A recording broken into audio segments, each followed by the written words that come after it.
Hello and welcome to my channel. Today I'll be crafting with the item behind day 2 of the Crafter's Companion Advent Calendar.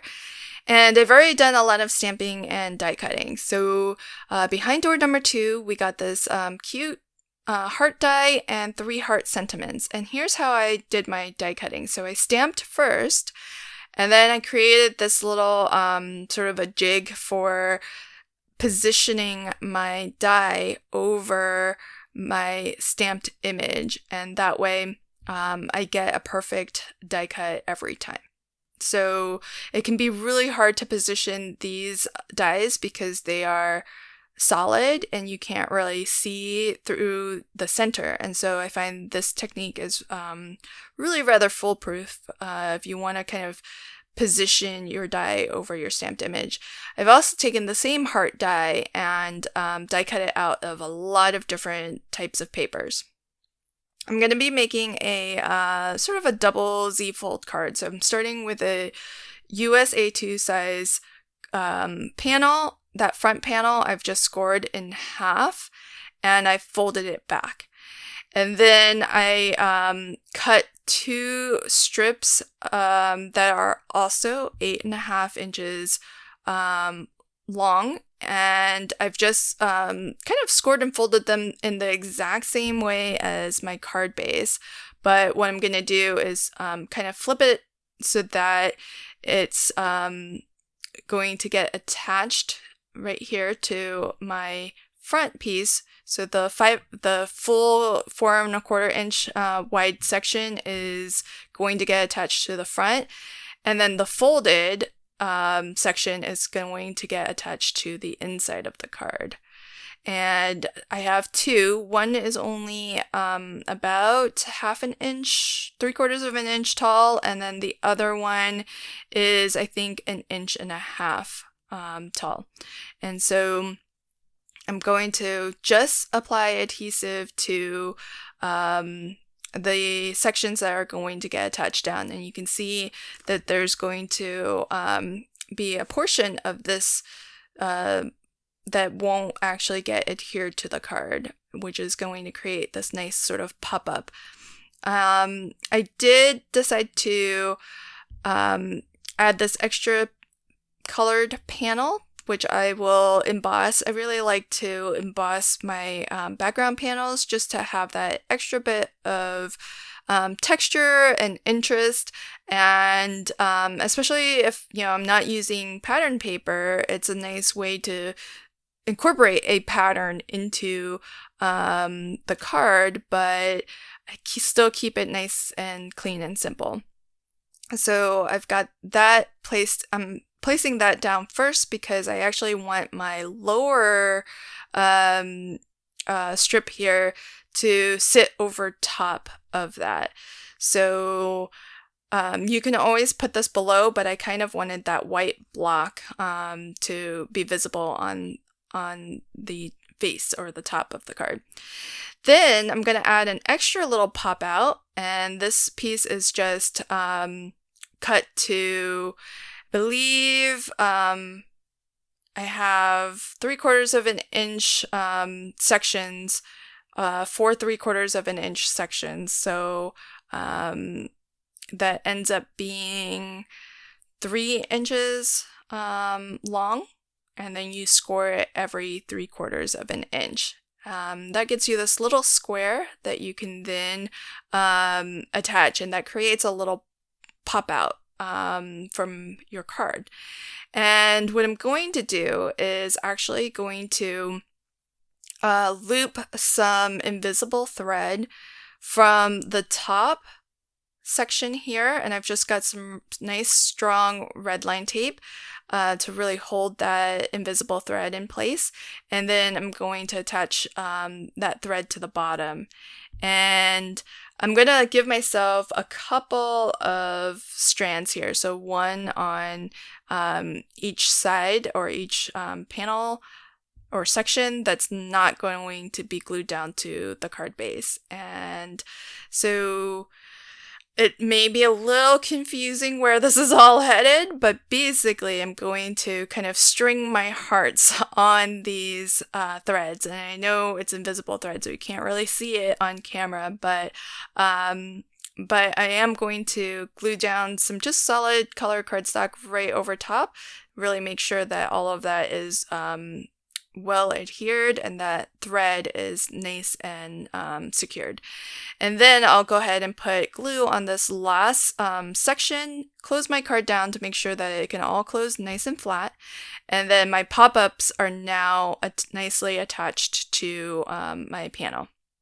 So now that I've got the thread in place there, I'm actually going to go ahead and put thread on the outer section as well. So ultimately I'm going to have 4 strings of thread, invisible thread, that I can hang my hearts on. And so it's a lot easier to get your thread attached before you glue down these panels. And so I'm just placing my hearts there as a reference so that I know how far apart or how close together I can actually attach these threads, because I want to be able to get 2 going across. And they're not going to spin because I plan on putting multiple hearts on each thread. It's just going to have the effect of just falling hearts suspended in midair.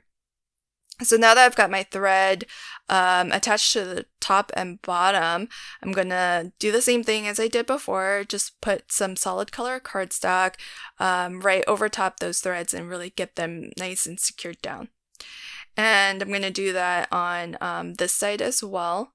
So I'll have the thread here that I'm going to loop string from the bottom to the top.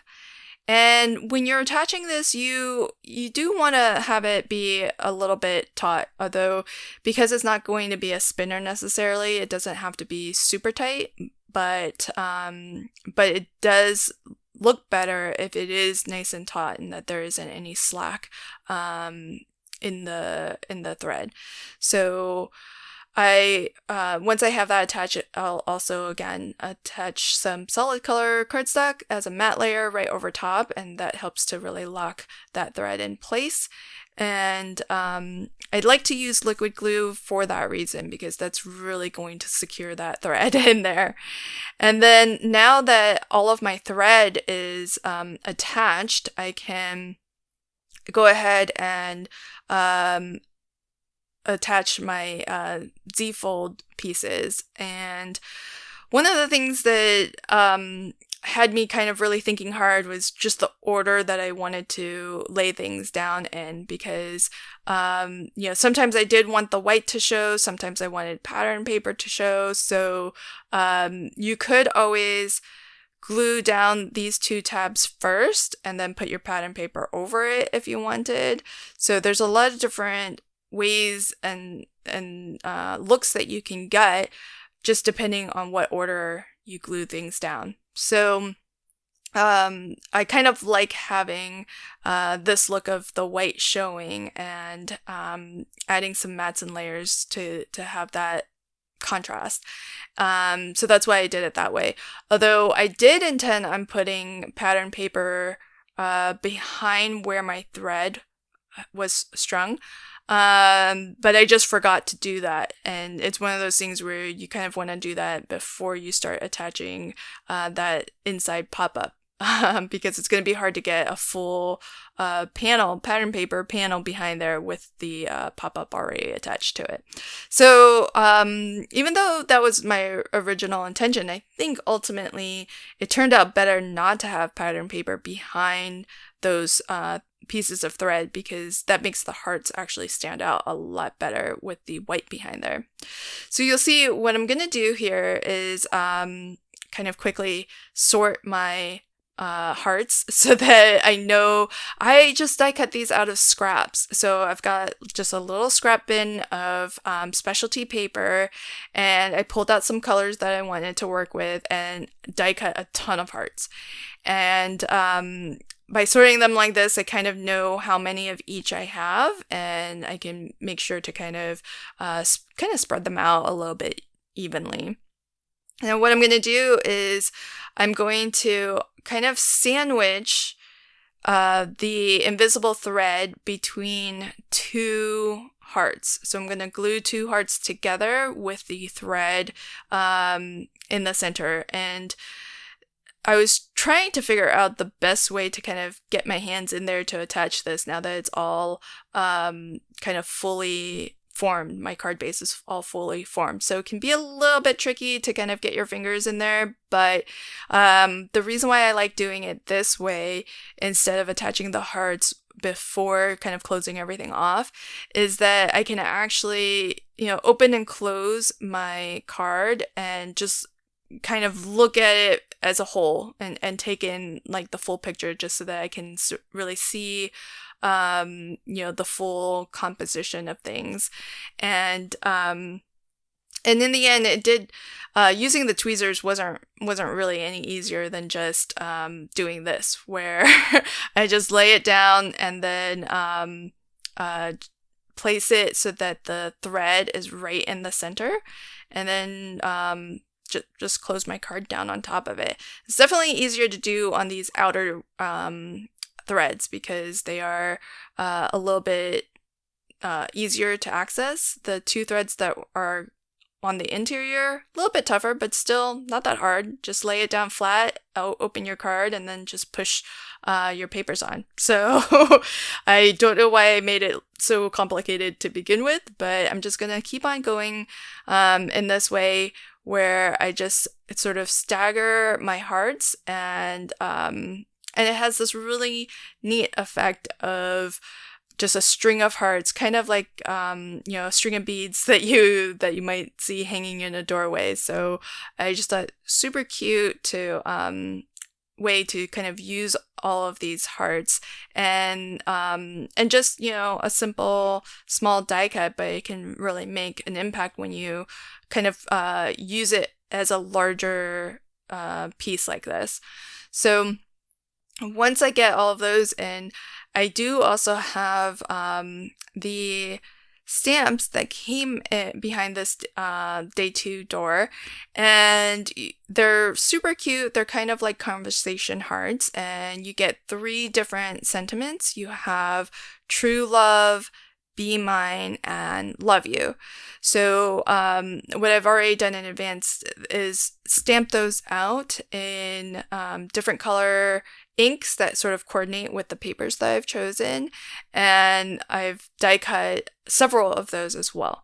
So I'm going to use those and sort of use it as sort of a border or a little accent to the bottom of my panel running all the way across here. And I did go outside of the day 2 elements and pulled out from my stash a Tonic Studios die set, because I felt like I needed one large focal image or sentiment. And so you'll see me pull that in once I get all of these little conversation hearts placed, because I think that just creates a fun little decorative border almost, but it's not really, I wouldn't really consider it a sentiment. So here's the Tonic Studios die, and I'll link to that in the description box below if it's still available. But this is really nice. It's got a nice border and a verso die that cuts out your sentiment that reads always and forever. And so I really thought that it was really cute, sentiment to add on this, and scale wise it just works perfectly on this panel. So this would be a really cute Valentine's Day card to send out, and it's nice that you can actually kind of leave it standing on display, And in terms of, writing a little personal message, you can always write your message on the back of the card. So here's a final close-up look of the card. Really love all of these little hearts and just how they sort of shine and sparkle, and you get a lot of dimension and lots of hearts. They, twirl a little bit when you play with them like that, but it won't act as a spinner when you first open the card. But I still love it, and I love how dimensional it is. I hope that you like it too, and if you did, please consider liking, commenting, and sharing. I hope you'll come back tomorrow and check out what I made with what's behind day 3. Until then, happy crafting and have a fantastic day. Bye!